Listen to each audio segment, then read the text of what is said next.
Please note that this week's episode of The Dairy Edge was recorded with Liam Hanrahan in early March before the outbreak of COVID-19.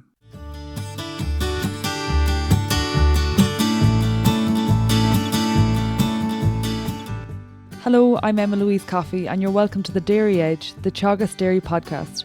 We're bringing you the latest information, insights and opinion to improve dairy farm performance. On this week's episode, I spoke to Macra Young Farmer of the Year, Liam Hanrahan, in early March to hear his farming journey, which includes PhD research on maximising profitability through grass utilisation. So, Emma-Louise, I'm farming in partnership with my parents, Willie and Catherine, here in Doonbeg in County Clare. We've 180 spring calving dairy cows. There's overall farm performance. In 2019, we would have sold 512 kgs of milk solids per cow to Kerry Co-op, and our fertility performance for the farm, we'd be running at about somewhere between 82 and 85% 6-week calving rate. So that would be it was the main key performance indicators, and our target is to grow between 14 and 15 tonne of grass year on year, and we've been growing around the 14 tonne mark there the last 2 years.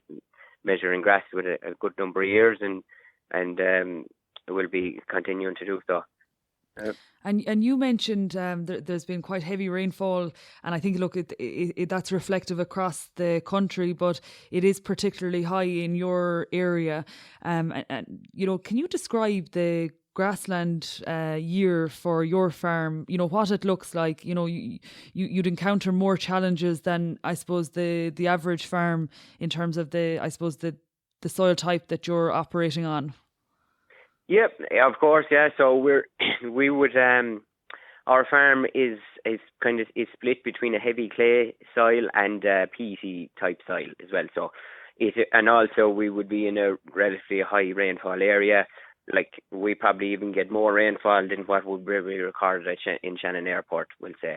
But yeah, so this part of the country it'd be a shorter grazing season length, but we know that, and it is the case every year. So, it's not a big surprise for us that February was wet and that there was no grazing happening. February grazing for us would be a massive bonus in an ordinary year. So for us, it actually won't make that much of a difference for our overall farm performance for the year. It's just kind of go with it, and the land would be very wet at the moment now, obviously, and it will take a few weeks to dry out. So I suppose we would plan, and usually, to have the cows out from maybe mid-March onwards by day anyway, at least, and it often would be nearly closer to the 1st of April, the end of March, 1st of April, before the cows will be out full time.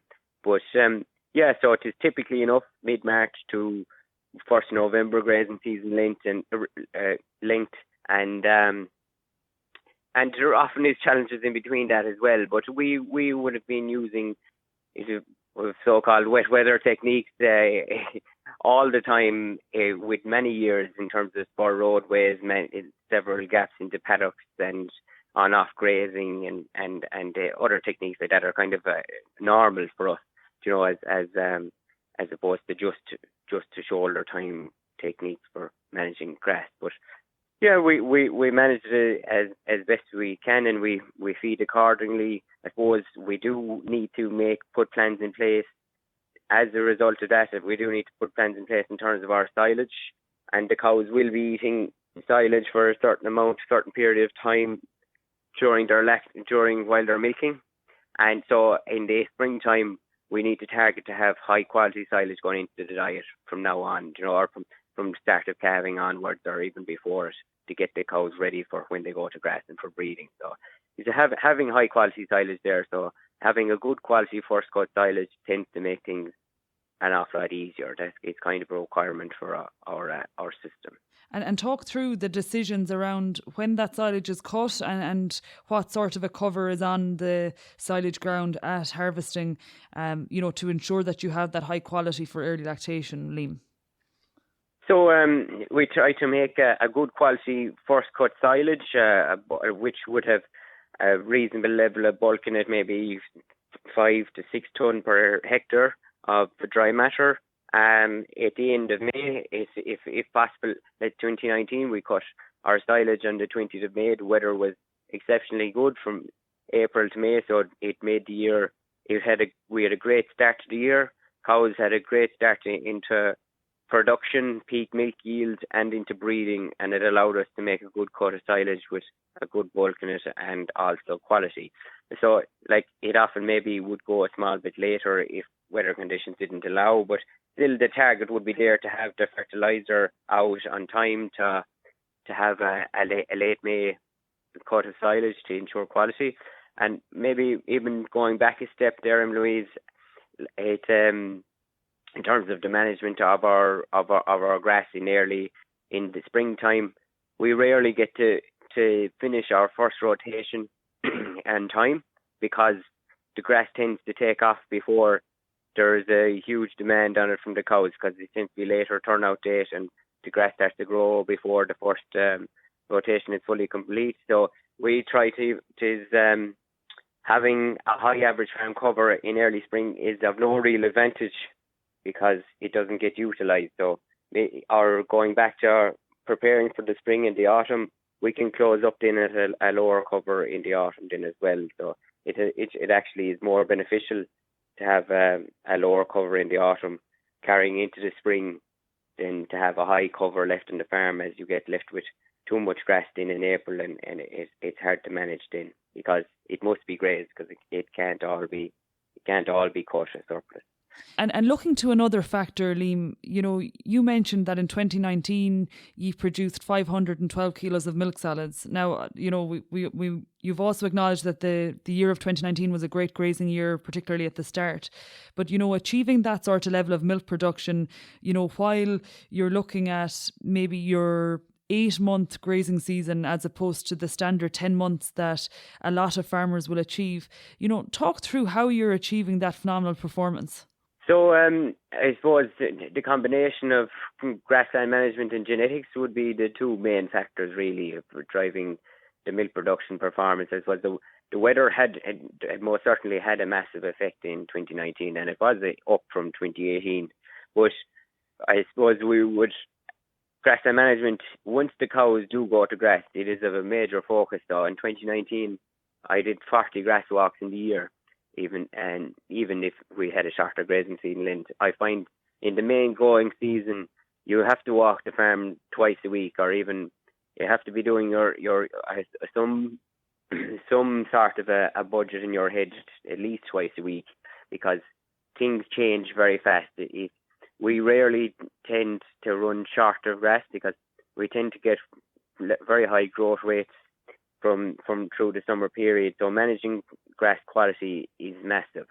So, and if you can manage that grass quality through taking out the correct amount of surplus bales at the right time, you can have very high quality grass right throughout the summer period. And as I said, when April was good, it allowed a high peak milk yield and carry that through. But like the genetics of the herd is obviously nationally is obviously increasing massively every year. But using in high quality genetic bulls, high EBI bulls, and we have used crossbreds in the past. So we would have the fat and protein percentages definitely would be increasing as a result of that, and carrying through with a relatively moderate milk yield to delivers the high production of solids, I find. And then if we change tact for a few minutes, Liam, and focus on you yourself, was dairying always on the cards for you as a career, from a young age?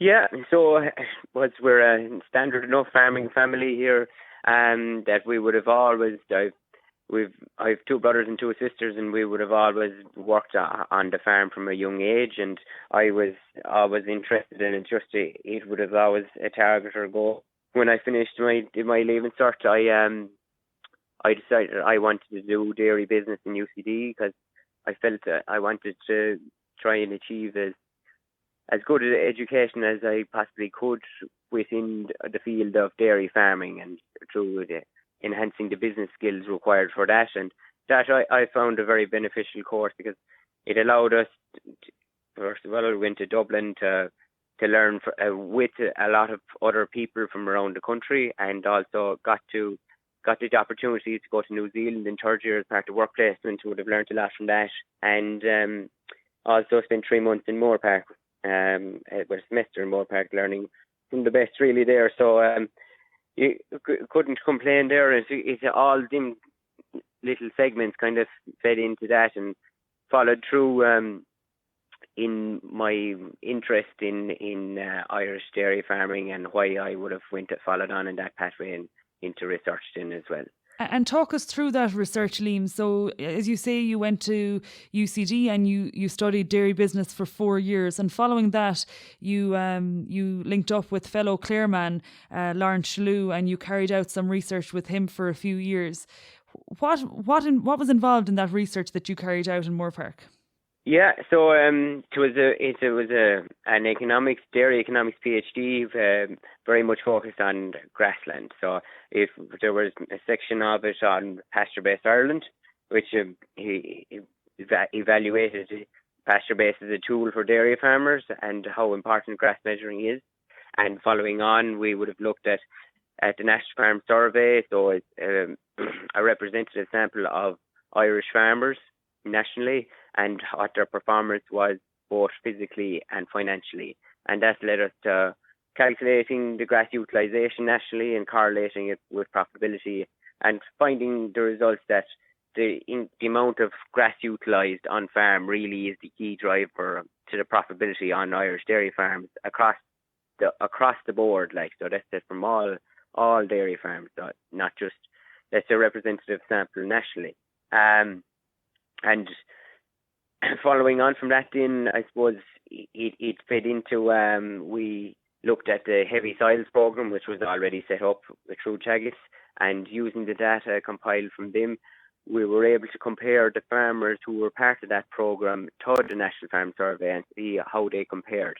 What were their key drivers? Was it the same as the national average? And it showed it was grass utilisation is the key driver for them, while the stocking rates wouldn't be as high on heavier land, naturally enough, as we've already mentioned, grazing season length wouldn't be as long, but it is still the driver, and maximising your use of grass and setting the stocking rate to the carrying capacity of and the grass grazing capacity of the farm really is the key. And we have seen from that the farmers in that programme can achieve just as high as a return on further land as the farmer on relatively free draining land, on average free draining land. So it was very interesting to find that. And I suppose a lot of what you mentioned, is very reflective of what you're seeing day to day on your own farm. But just to dive into that a little bit more, so you've identified from your research, grass utilisation is a key driver of profit. So I suppose, can you quantify that or give us a little bit more detail on that, Liam? Yeah, so to put figures on it, we found that every extra tonne of grass utilised on farm was worth €173 an increase in profitability. So it was a massive driver, and there was no other parameter that came near it really. Because so many things feed into the achieving high grass utilisation. Things need to be correct on farm in terms of having the cows calved at the right time and hitting peak milk production with peak intakes for peak grass growth and good grassland management. Everything feeds into it achieving a high level of grass utilisation, therefore delivering high levels of profitability. And what is it nationally at the moment, from your research, Liam? What is the grass utilisation nationally? Roughly about 8 tonne grass utilised per hectare, and I suppose the Teagasc, the Grass 10 initiative rightly has targeted to increase that to 10 tonnes, which would be a massive increase in utilisation. When you think about it proportionately, an increase of over 20%. So it would have a massive beneficial effect on Irish farms, if that could be increased nationally. And I guess if we look at the 8 tonne that we're seeing nationally compared with the grass 10 target, you're talking about if we take it across a 40 hectare farm, just some quick calculations here, I would estimate that to be an additional profit to a farm of around €14,000. So, that has major implications for profits, at the end of a season. Oh, of course, yeah, sure, it is massive. Like anywhere extra gains can be made on farms, so it has to be explored, and sure that is that you couldn't pass that up anyway, that's for sure. And then to look at another aspect of what you mentioned in relation to your research, you were talking about profit and return on your land. So would you refer to that as a return on asset maybe? But looking at that, should somebody on a heavy soil be comparing themselves with farmers on drier type soils from a net profit perspective or a return on asset perspective? I think it's very important to use all the KPIs, but when using benchmarking as a measure of measuring your performance against others, you have to, I suppose, take into account what stages farms are at and what type of land they're farming on. So yes, the return on assets would be a hugely important parameter going across the board. So a farmer on heavy soils, we found that can actually achieve comparably just as high return on assets as someone farming on free draining land, or even slightly higher when their levels of efficiency are better than the national average. And that would be somewhere around 5% return on assets. And why are they achieving that, Liam? It's back to utilising the land as best as possible. So those farmers will have to implement other techniques such as land drainage, increase in more roadways, but it allows them to carry the suitable stocking rate to utilise as much grass as they can. But the land is valued at a lower market value on a heavier soil farm, which would be reality, and therefore they can get just as good as a return. But you also have to look at your net profit per hectare. There's no doubt about that. It is hugely important to be looking at your net profit per hectare and the total profits for the farm. But when it's from a benchmarking point of view, there isn't much point in benchmarking performance and across something that isn't relevant in certain cases. Whereas obviously when you're within across your discussion group or of similar type farms, then you could delve deeper into the KPIs such as your net profit per hectare and other KPIs then too. I think, look, Liam, that there has been great value from your PhD research at Moore Park, and you've actually given us a physical value for the return we'll get in terms of profit, where we can increase our grass utilisation on farms. And similarly, you have metrics that farmers can use, and really benchmark or compare themselves with other farmers, based on the relevant KPIs. If we look outside your farm, then, like you mentioned, there's a strong unit across the farm with your parents, Willie and Catherine, and also you mentioned the extended family in your brothers and sisters. But outside the farm, then you have some involvement with discussion groups. What sort of value do they add to your business? Yes, Emma-Louise, so discussion groups are hugely important for me. It is of huge importance in that the value of it cannot be understated, really. So we're involved in a local discussion group, and we benchmark to see how things are going on each other's farms monthly, and it's important because you have to, as I come back to saying again, you have to benchmark with your peers of similar land type and similar herd sizes and things like that. So it's of a huge value because you can get kind of bottled up on your own sometimes and thinking of how things are going on, and like two heads are better than one, but a discussion group is faster again, and being on a WhatsApp group or something like that also, it even brings on the discussion group developing even more in terms of people can ask questions on a daily or weekly basis or anything, as opposed to just interacting on a once a month. But I'm also involved in a second discussion group of my own. Then it's a group of us. We're all around the same age. A good few of them I would have went to college with. They're based across the country, really. But I suppose the thinking around that is that we're all roughly at the same stage of our careers in farming, and the point of view will be always kind of coming from the same point of view in terms of development stage of farms and career development, and also just the thought process around having the next generation farmer thought process, and I do enjoy that also. And finally, Liam, then, what does the future look like for Liam Hanrahan? Well, it's a good question, I suppose. At the moment, we're happy enough at the moment. We're doing what we're doing here at home, and we're currently, as I said, milking 180 cows, and we're more or less to stocked capacity. So increasing efficiency on the farm at home would be a massive driver at the moment, and it's carrying on with the business and carrying it on from there. There's always more gains to be got, and there's definitely a big challenge in that, and there's always something new every year, sure. And I guess, look, I think it's easy for you to identify the efficiencies that you're targeting to improve, Liam, with all the measurement that you're doing across the KPIs for the farm. And we really wish you the best of luck for the future, and we look forward to following your farming journey. Thanks very much, Emma-Louise. That's it for this week's episode of the Dairy Edge podcast, and my thanks to Liam Hanrahan for joining me on this week's show. Don't forget to rate, review and subscribe to the podcast. You can listen on Apple and Google Podcasts as well as Spotify, and for more information go to the Teagasc website at teagasc.ie. I'm Emma-Louise Coffey, and join me next time for your Dairy Edge.